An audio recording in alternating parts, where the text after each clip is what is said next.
Bem-vindo a mais um programa Saúde e Bem-Estar aqui na TV Londres. Hoje você é meu convidado e o nosso principal assunto é uma vida mais saudável, mais plena e mais feliz. Mas às vezes passamos por momentos difíceis, diagnósticos inesperados e hoje esse é o nosso papo. Vamos falar da realidade de mais de 70 milhões de pessoas no mundo. Vamos falar do autismo e tudo o que envolve esse universo singular para muitas crianças e muitas famílias. Vem comigo, o nosso programa está só começando.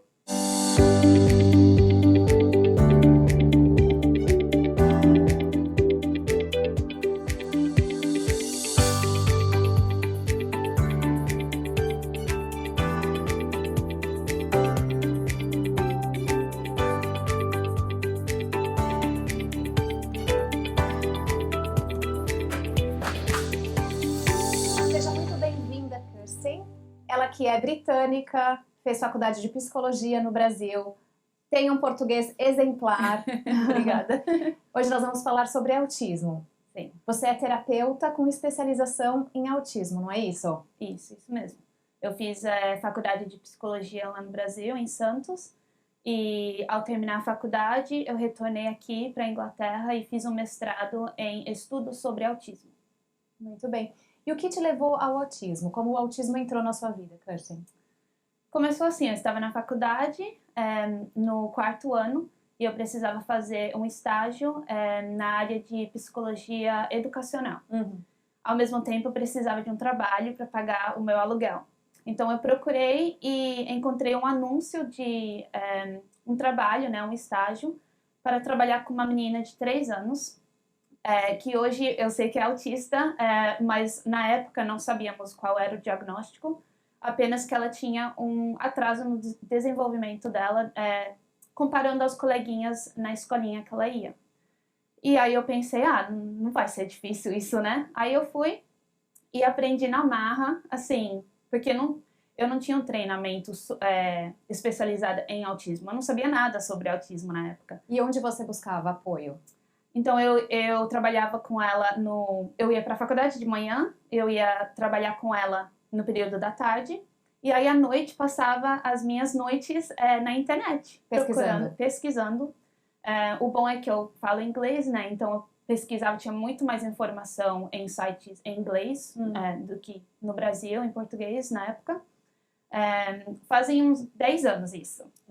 E aí eu fui aprendendo, assim, lendo e tentando colocar na prática com ela no período da tarde, na escolinha que ela ia. Muito legal. Você poderia falar o que é o autismo? Sim, o autismo, então, é um transtorno do desenvolvimento e tem várias características.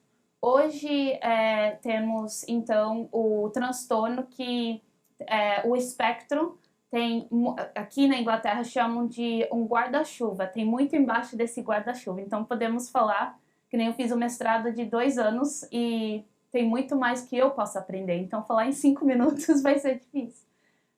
Mas as características principais, né, são dificuldades na comunicação, na interação e as diferenças de comportamento, os comportamentos repetitivos. E quais são os primeiros sintomas e os sinais que os pais podem desconfiar de autismo? Os principais sintomas, né, sinais podem ser aqueles na interação, né, quando a criança ou até mesmo bebê, muitos podem dizer não tem contato visual, né, não vão olhar nos olhos dos pais, muito choro, dificuldades no sono. Esses são os principais quando é bebezinho mesmo, quando é bem pequeno. Depois, quando a criança, você vai comparando, né, os pais comparam os filhos com os filhos dos outros e você vai ver que talvez tenha um atraso na socialização da criança. Então, a criança gosta de ficar mais sozinha, não interage, as dificuldades de barulho, se você for para um local que tenha muitas pessoas ou muito barulho, ou então barulhos que vão acontecer de repente, assim, por exemplo, uma buzina de um carro. Isso pode, então, levar a criança, né, ter um surto, ou então ter muita dificuldade para poder lidar com aquele barulho, ou sei lá, o que for a situação. porque é diferente para todo mundo. Também existe muito da seletividade, não é? Que eles optam por um tipo de comida, por exemplo, e sempre só se alimentam daquele determinado tipo de comida. Isso, tem muitas pessoas autistas têm uma dificuldade ou então um transtorno de processamento sensorial, que vem a partir da comida. E, por exemplo, vai comer, o que foi o caso da menina que eu cuidei, vai comer comida de uma cor só. Então, no caso dela, na época, era só comida de cor bege, por exemplo. Ou então vão ser aquelas comidas mais secas, não mistura, também no prato, não pode... as comidas não podem tocar um no outro, tem que ser bem separado. Então, ou é sensorial a textura da comida, do alimento, ou então pode ser aquela restrição do comportamento onde a comida não pode se tocar. Isso não é necessariamente sensorial, mas é aquela restrição de que tem que ser daquele jeito. E se não for daquele jeito, por exemplo, se a comida tocar no prato, eu não vou saber lidar com isso porque é fora do meu controle. E é aí que começa um gatilho, né? Assim também quando as crianças estão brincando, elas são muito seletivas nas brincadeiras, fazem movimentos repetitivos. Isso, tem as estereotipias, né, que podem ser o flapping, onde balança a mão, ou podem se rodar bastante. Todos esses comportamentos, pode ser a mão nas orelhas e nos ouvidos, e elas podem balançar para frente, para trás. Isso é para se autorregular. Então, tudo que está acontecendo ao torno da criança pode ser fora do controle dela, e fazendo aqueles movimentos. É um pouquinho, por exemplo, quando a gente fica nervoso e a gente balança a perna, né? Ou então a gente fica um pouquinho agitado. Por exemplo, isso, mas é num nível muito maior. Então, aquele movimento é para autorregulação, para a criança poder se lidar ficar mais calmo. Com os estímulos externos de onde ela está naquele momento. Isso. E o que seria a causa do autismo? Então, não há uma causa específica do autismo. Há muitas teorias que vão dizer tal alimento, ou a teoria das vacinas, ou a teoria de medicação, por exemplo, antibióticos. Você pode ler muito, tem muitas teorias sobre o que causa o autismo, mas tem muitas pesquisas que anulam aquelas teorias. Então, por exemplo, você vai ter a teoria de alimentos processados. É a criança que come muito alimento processado, isso vai causar o autismo.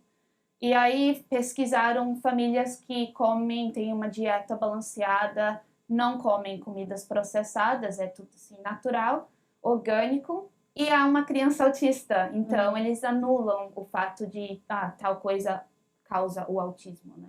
Sim. A mesma coisa das vacinas. Dando vacina para a criança vai causar o autismo.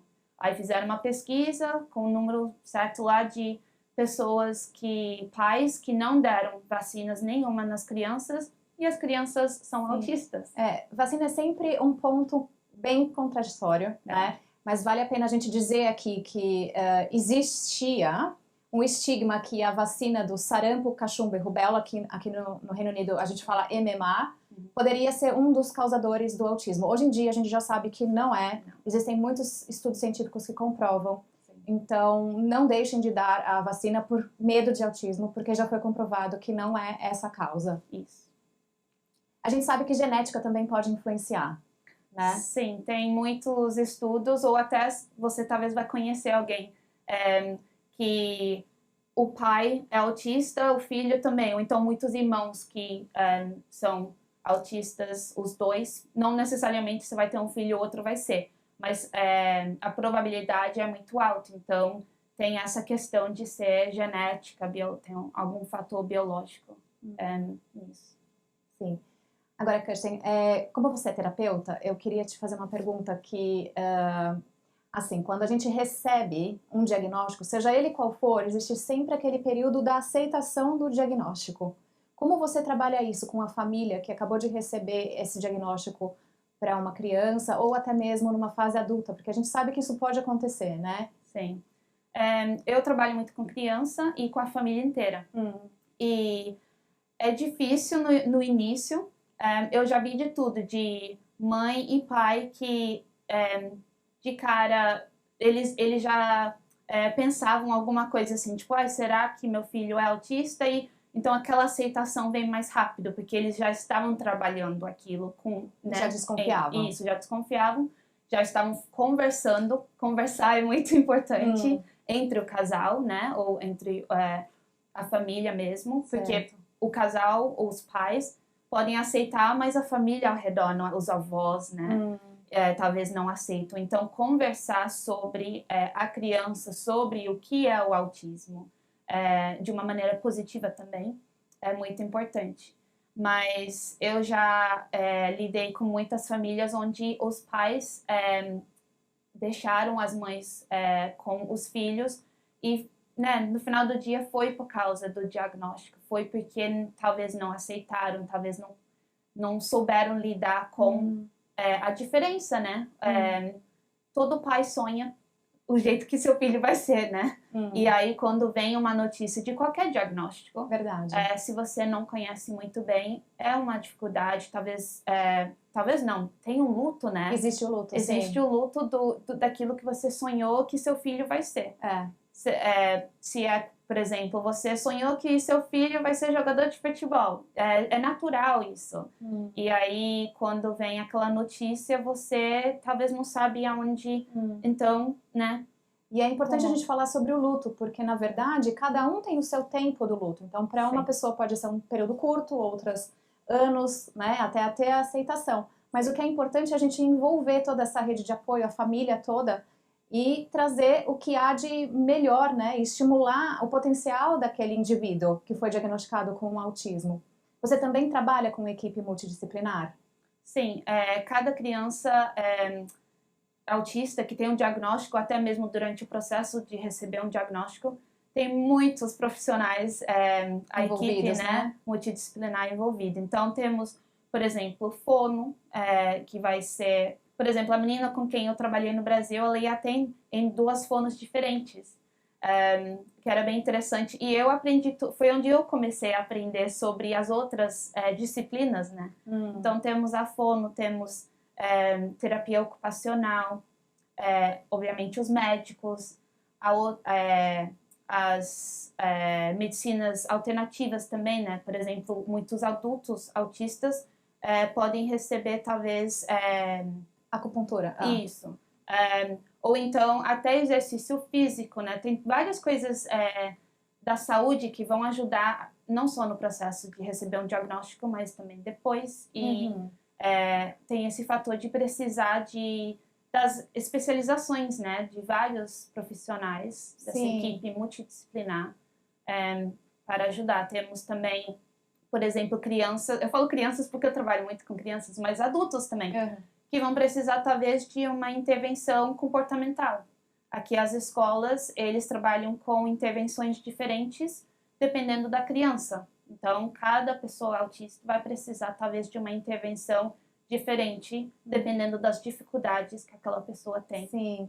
É muito importante a gente frisar aqui que o tratamento, o apoio, o suporte, ele é individualizado. O autismo é um termo muito amplo e é muito genérico, né? Então, a gente precisa saber exatamente a necessidade do indivíduo para poder dar o suporte necessário para que aquela pessoa atinja o seu ideal, o seu melhor potencial que ele possa prover no futuro.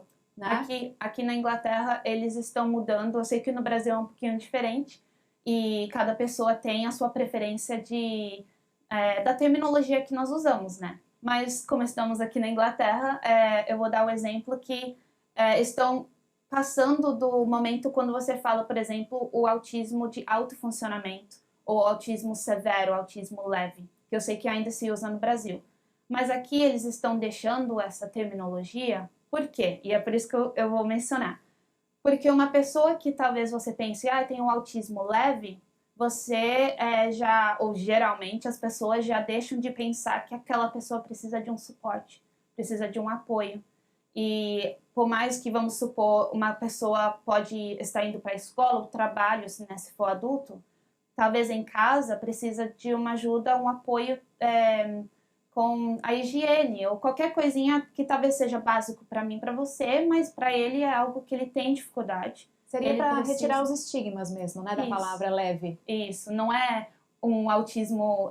porque quando a gente fala assim, um autismo leve, a gente já automaticamente pensa que aquela pessoa não precisa de um apoio tão grande como a pessoa que tenha o autismo severo. E é diferente.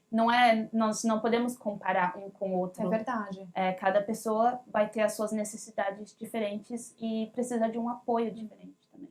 É verdade. Agora, Kirsten, a gente sabe que quanto mais precoce for feito esse diagnóstico de autismo, melhor é e melhor se vê o resultado lá na frente, né? Sim. Porém, a gente sabe que nem sempre é tão fácil fazer o diagnóstico de autismo porque não existe um exame de sangue onde a gente detecta o autismo.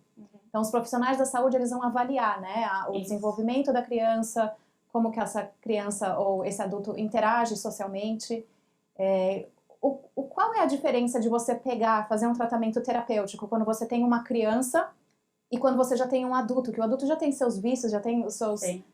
o seu cotidiano formado? Eu acredito que seja muito mais difícil, né, nesse caso. É sim, porque o adulto já aprendeu a mascarar, já aprendeu a lidar com certas situações, né? Talvez na vida cotidiana, que na verdade está fazendo mal, porque não é o natural daquela pessoa, mas para talvez se encaixar naquele local de trabalho, ele ou ela vai fazer o máximo para poder se enturmar. E então, para poder então trabalhar com isso, então pensar, quando você for fazer um diagnóstico, aquelas perguntas, né? Porque é tudo observação, são perguntas, entrevistas, como você mesmo disse, não tem um teste de sangue, né? Para saber.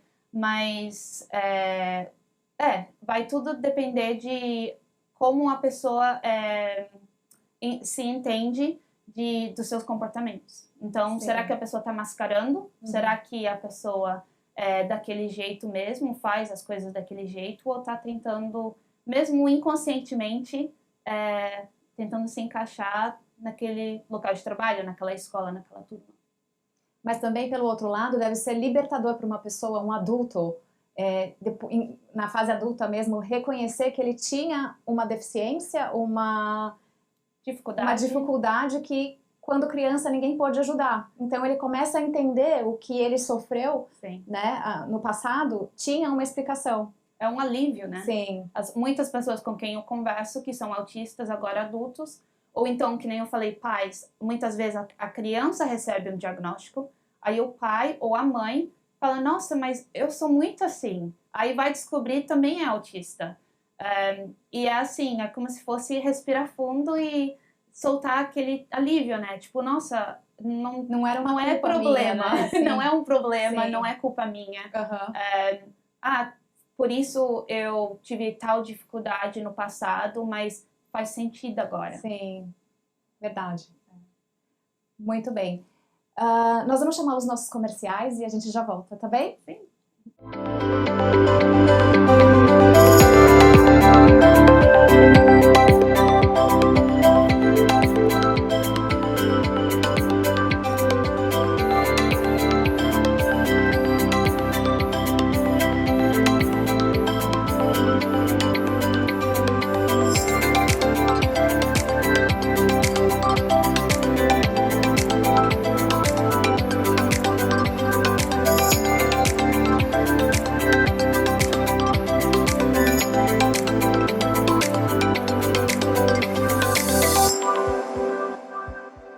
E nós estamos de volta com Kirsten, ela que é inglesa, psicóloga formada no Brasil em Santos, terapeuta com especialização em autismo aqui na Inglaterra. Kirsten, a Organização Mundial da Saúde diz que 1 em cada 100 crianças ela será afetada por autismo. Porém, a gente sabe que em diferentes países existem diferentes epidemiologias, diferentes taxas. Isso. Qual seria a explicação para isso? Sim, por exemplo, aqui no Reino Unido, o número seria de 1 em cada 70 pessoas é autista. E o porquê que os números variam muito? Por exemplo, na Coreia do Sul, o número seria em cada 32 pessoas, uma pessoa é autista. E aí as pessoas perguntam, né? Será que tem mais pessoas na Coreia do Sul que são autistas mesmo? É difícil de saber. Tem mais conscientização? Tem. Eu acredito que por isso temos um número maior do que anos atrás. Mas será que tem mais pessoas autistas ou não? Não dá para saber. Não dá para saber. Muitos anos atrás, as pessoas teriam outros diagnósticos. Por exemplo, esquizofrenia, transtorno do desenvolvimento global.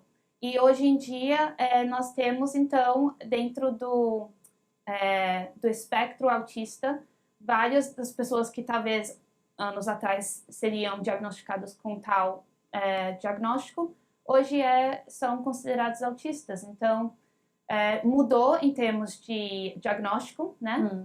E mudou em termos de conscientização. Muitas pessoas estão sabendo mais sobre o autismo. E aí varia de cada país. Então, de aceitação também, que nem nós já conversamos sobre aceitação. Mas onde há maior aceitação e mais conscientização, é óbvio que o número vai ser maior.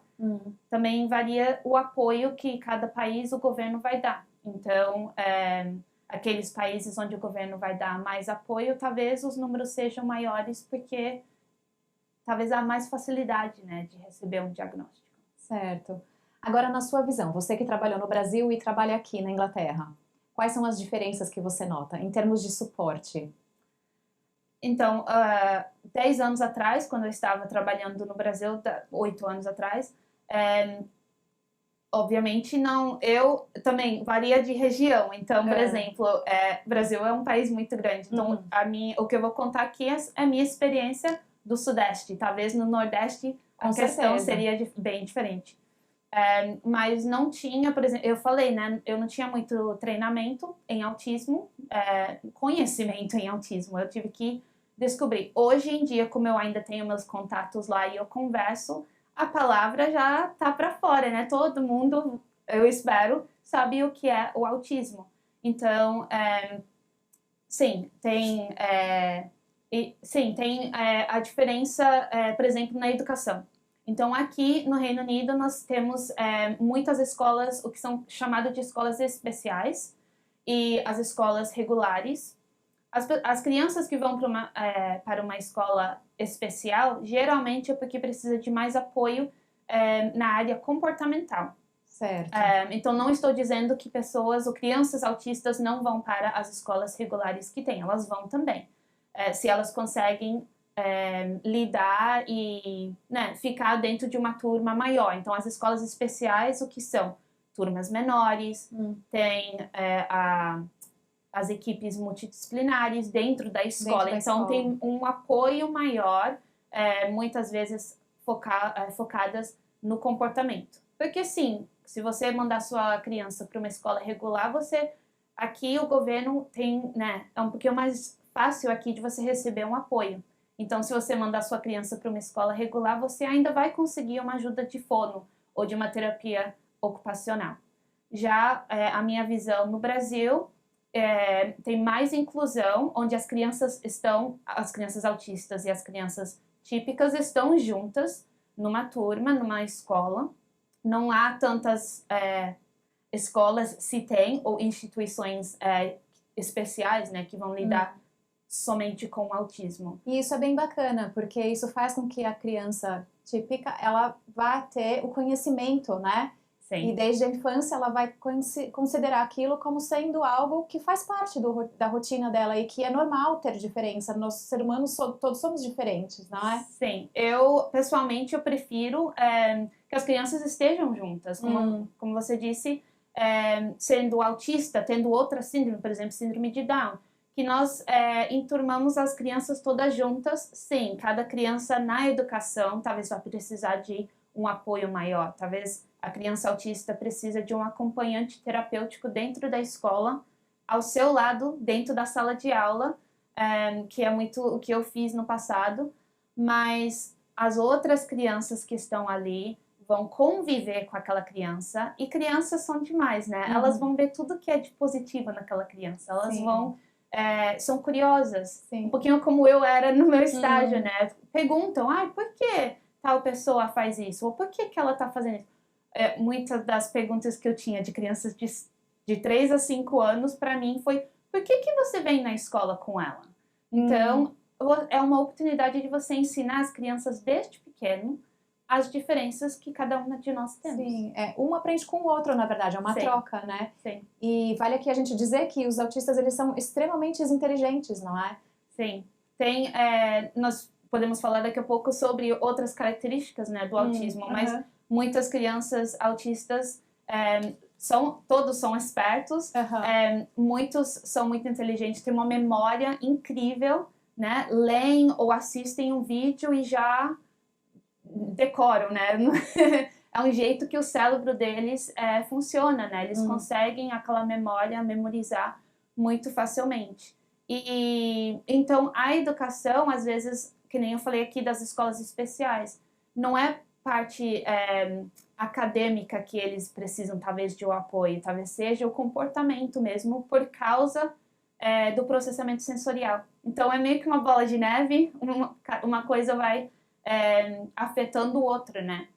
Mas muitas crianças autistas podem estar dentro da sala de aula com um pouquinho de, né, ajuda para as outras áreas que elas têm dificuldade. Sim, mas é a questão da socialização, né? Que eles estão ali para isso, para aprender a se socializar, aprender a diminuir aquela overreaction, aquela exacerbação de ter uma sintomatologia de um gatilho por uma luz mais forte ou algo muito colorido que eles acabam se expressando de maneira que uma outra criança que não tem o diagnóstico de autismo não se expressaria.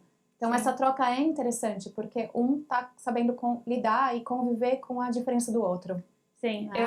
Eu tenho um grupo aqui de crianças da idade pré-escolar e nós adaptamos tendo a rotina, né? Como que vai ser a nossa manhã? Nós vamos brincar, nós vamos ter uma atividade em grupo e é tudo visual. Então, isso vai ajudar uma criança autista que precisa saber o que vai acontecer. Isso vai ajudar uma criança que tenha talvez algum transtorno de ansiedade, não necessariamente que tenha um autismo, sim, mas vai ajudar aquela criança também. E vai ajudar qualquer criança. Então, no final do dia, você pode, né, se você trabalha numa escola ou em casa, se você tem um filho autista e o outro não, vai ajudar todas as crianças. Não é algo que, mas se a gente fizer isso, fulano não precisa. Tem coisas que você pode adaptar. Daquele negócio da sociedade, né? Como nós podemos ajudar as pessoas em geral, que vai ser bom para todo mundo. Então, você está pensando, talvez, em ajudar uma pessoa autista, mas você, na verdade, é um benefício para a sociedade. Coletivo. Sim, verdade. E é importante também a gente envolver sempre a rede de apoio, né? Com isso. A gente está beneficiando a mãe, o pai, os irmãos, os próprios terapeutas, né? Então, assim, quanto mais pessoas envolvidas, quanto mais a gente falar, quanto mais a gente divulgar que existe sim a diferença e a gente tem que entender o porquê existe a diferença e juntos a gente vai facilitar, sim, né? Para só ter um resultado final e positivo para todos. Sim, você pensa no individual, na criança ou no adulto, eu sempre falo criança, mas se nós pensamos que cada pessoa tem necessidades diferentes, como eu posso estar te ajudando, como que eu posso estar adaptando ou incluindo você do jeito que vai te ajudar, ao mesmo tempo ajudando a sociedade, e isso vai para a família, né? Então, muitas vezes as famílias de crianças autistas, ou até mesmo se for um adulto autista, acaba pensando talvez que eles estão sozinhos. Hoje acredito que, como tem mais conscientização, eu espero que isso seja menos, né? O fato da família talvez pensar, né? Nós estamos sozinhos nisso, não tem ninguém para ajudar. Eu espero que há mais fala em torno do autismo, que vai ajudar, então, as gerações também, né? Que nem eu falei sobre os avós, os tios, as tias. E mesmo isso eu falo, né, para todo mundo. Se você não souber o que você pode fazer, né? Eu não sei, né? Isso não é da minha área, eu não sou especialista em autismo. Você pode perguntar. Eu sempre falo isso para as pessoas quando eu vou dar palestra, que talvez não conhecem muito bem o autismo ou ainda não conhecem uma família que tenha alguém autista na família. Eu falo, pergunta, porque, né, não vai fazer mal, ninguém vai se ofender se você falar, olha, eu não sei, mas me diz, o que eu posso estar fazendo? Ou tem alguma coisa, né, que vai ajudar ou te apoiar melhor. Talvez seja indo tomar um café com a mãe, porque ela, né? Precisa de um tempo para desabafar, conversar. Exatamente. Isso.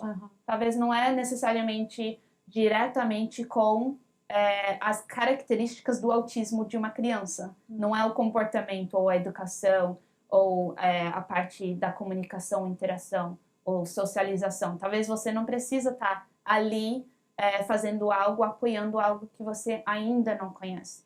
Mas tem muita coisa que você pode estar fazendo para apoiar a família inteira, né? Ou os irmãos. É importante não esquecer os irmãos de crianças autistas. Muitas vezes a criança autista, sim, recebe muita atenção porque precisa. E aí você tem lá os irmãos que talvez fiquem um pouquinho, né, deixados pro lado. Então é importante acolher eles. Sim, também. Sim. Integrar também, né? Isso. Agora me diz uma coisa, como é o mercado de trabalho aqui para esse adolescente que tem o diagnóstico de autismo? Como é feita essa inclusão? Aqui, recentemente, tem melhorado muito essa questão.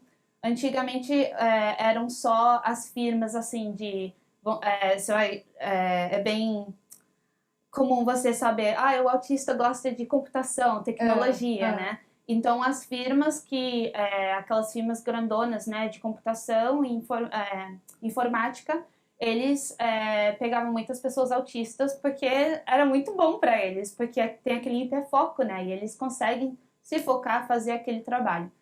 Hoje em dia é muito bom ver aqui, pelo menos na Inglaterra, onde eu estou vendo, tem muitos lugares que estão fazendo, por exemplo, estágio para pessoas autistas, e aí já vai de um estágio para um emprego.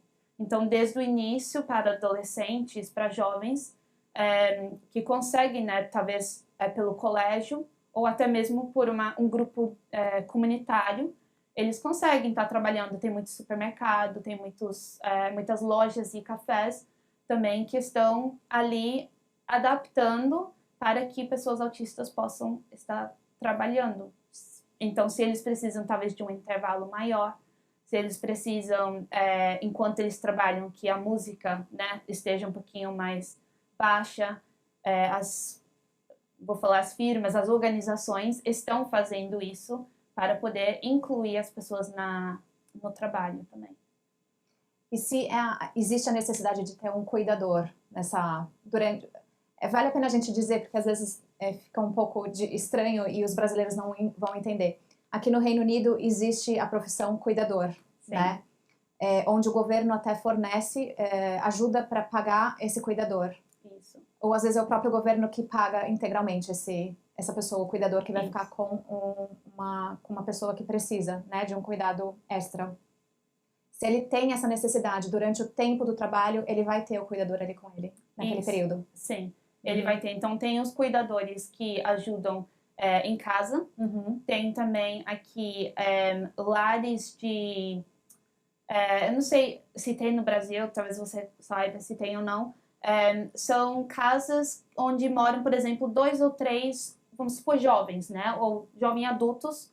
Então, quando a pessoa faz 18 ou até 25 anos, eles podem ir para esses lares para morar juntos, e tem os cuidadores que vêm. Então, são chamados de... por exemplo, é uma ajuda que vai dar independência para a pessoa. Ele mora sozinho, só que tem os cuidadores que vão vir só para supervisionar isso, verificar que está tudo bem, que os cuidados básicos estão sendo, né? Que ele tem um apoio que ele precisa. Eu estou aqui em Londres há 8 anos, e quando eu cheguei eu tive contato com um paciente que ele tinha o diagnóstico de autismo. Ele tinha, na época, 20 anos, não morava com os pais, e aquilo me chamou muito a atenção, porque no Brasil, há 8 anos atrás, eu desconhecia, não sei se hoje em dia tem, mas na época não tem, e até mesmo por causa, acho que cultural, o brasileiro é muito acolhedor, então a família fica muito próxima, então mora o vô, a avó, o pai, a mãe, os filhos moram todos juntos, então assim, ver aquele adolescente, aquele adulto jovem que saiu de casa e tendo um autismo, me chamou muito a atenção. Porque eu falava assim, mas como assim? Por que ele não mora com a mãe e com o pai? E me demorou muito para eu até entender, porque eu vinha do Brasil, então culturalmente é muito diferente nesse ponto. Hoje em dia eu vejo ele assim, eu tô andando na rua, eu vejo ele todo independente, indo trabalhar. E ele contava para mim que ele trabalhava com jardinagem, que também era do governo. Então ele recebia um dinheiro pela jardinagem que ele estava fazendo, morava sozinho, a mãe acompanhava se fosse preciso, mas ele tinha total liberdade. E eu acho, hoje em dia, assim, eu vejo com outros olhos, eu acho que eu valorizo muito mais, eu acho até bonito a criança, né, o adolescente ou o adulto que tem alguma necessidade, ele tem condições, e isso a gente sabe, e a gente vê aqui, a gente convive com pessoas que têm muito desse suporte. Sim. Eu realmente não sei te responder sobre o Brasil, porque faz 8 anos que eu saí. Eu não conheço ainda. Eu também... Lá se tem, mas como você está dizendo, a cultura é bem diferente. Sim, sim. Então, talvez pensam que não há necessidade, né, de ter isso. Já aqui, se eu conheço muitos jovens, adolescentes autistas, que no colégio, então aqui, isso já é diferente, né? Porque lá você tem ensino fundamental, ensino médio e faculdade, por aí vai. Aqui você termina, por exemplo, o que seria talvez ensino médio, é um pouquinho diferente, né, os anos escolares. Sim. Aí eles vão para o colégio antes de ir para a faculdade. Muitas pessoas autistas que vão para o colégio aqui, eles já não focam muito na parte acadêmica.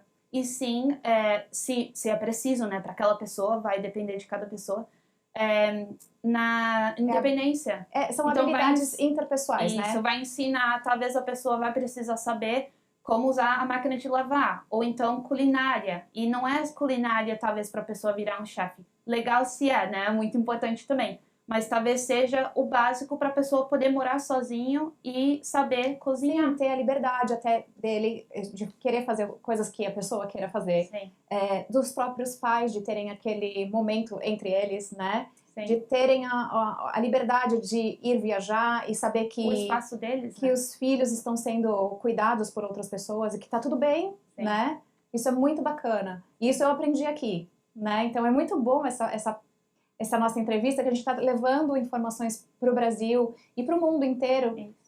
E que também, assim, claro que aqui tem todo o suporte até da comunidade e do governo, mas que talvez em outros países não tenha isso. Mas que eu acho que já está na hora, né, de ter, porque a gente sabe que uma comunidade inclusiva só beneficia todos. Sim. Né? Acho que tem que ter aquele equilíbrio, né? Que nem nós estamos falando de coisas boas que tem no Brasil, a inclusão, que nem eu falei, eu acredito que é muito bom poder incluir a criança na sociedade, todas as crianças convivendo juntas. E aí nós vemos aqui, talvez seja um pouquinho melhor no aspecto de quando já é adolescente, um pouquinho mais velho, na questão da independência, de poder morar sozinho. Sim, é bom a gente trazer aqui, esclarecer o que há de bom em cada lugar, né? Um mundo perfeito seria a gente pegar só os exemplos positivos e trazer para o nosso dia a dia. Nem sempre a gente consegue, mas pelo menos a gente sabe que existe uma alternativa, né? No Brasil eu sei que muitas das vezes precisa ter muito dinheiro para dar todo esse recurso, mas quem sabe, num futuro breve, isso parta do governo de lá também, né? Sim. Muito obrigada, viu, Kirsten, pela sua participação.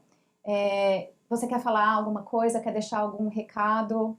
Eu agradeço o convite de estar aqui, né? E como eu sempre falo, né, para todo mundo, quando eu vou fazer a conscientização ou quando eu vou dar uma palestra sobre autismo, de incentivar as pessoas a não terem medo do desconhecido. Buscarem a informação correta. Isso, buscar a informação correta e apoiar as pessoas individuais. As pessoas são únicas, né? É verdade. Então, se você pensa, eu não posso ajudar tal pessoa porque eu conheci um autista e eu não sabia o que fazer. Ou então, eu não soube apoiar do jeito certo. Ou eu tive medo de abordar também, né? Isso, eu não quero ofender a pessoa. Eu sempre falo, né? Pergunta para a pessoa. Quando eu vou fazer palestras e falo sobre autismo, é tudo baseado naquilo que eu aprendi com pessoas autistas e o que eu aprendi conversando, né? Perguntando para pessoas autistas a preferência deles ou como é viver no mundo que eles vivem. Na sociedade, na cultura, tudo varia muito, então não tenho medo de do desconhecido ou das diferenças das pessoas, porque nós estamos aqui para aprender. É verdade. Eu falei, eu fiz, né, a faculdade, eu fiz o mestrado e eu continuo aprendendo no meu dia a dia. Encontro coisas que eu ainda não vi e aí você leva como aprendizagem e põe na prática. Muito bem. E onde as pessoas podem te encontrar? Eu tenho as minhas redes sociais, Alma Autism UK, tem Instagram e Facebook, ou então o e-mail é almaautism@hotmail.com. E é interessante, eu vou só falar, né, o alma veio da palavra português, né? Que todo mundo às vezes pensa assim, ou manda e-mail, oi, Alma, aí, tipo, não é meu nome. Não. Alma é pela palavra de alma mesmo em português, porque eu acredito que também há um apoio holística, né, das pessoas, não só das necessidades físicas ou das necessidades emocionais e mentais, mas espirituais também. E aí eu vejo, como eu falei, a família toda, eu vejo também a pessoa como um ser todo que tem muitas necessidades diferentes. E aí por isso usei essa palavra. Muito bem. Muito obrigada. Obrigada. E hoje no programa Saúde e Bem-Estar nós falamos sobre autismo. Falamos também que ter um diagnóstico precoce e envolver uma equipe multidisciplinar é essencial para que esse indivíduo alcance o seu potencial. Kerstin, muito obrigada pela sua participação. Obrigada, foi um prazer. O prazer é todo nosso. Obrigada por nos assistir. TV Londres, o mundo passa por aqui.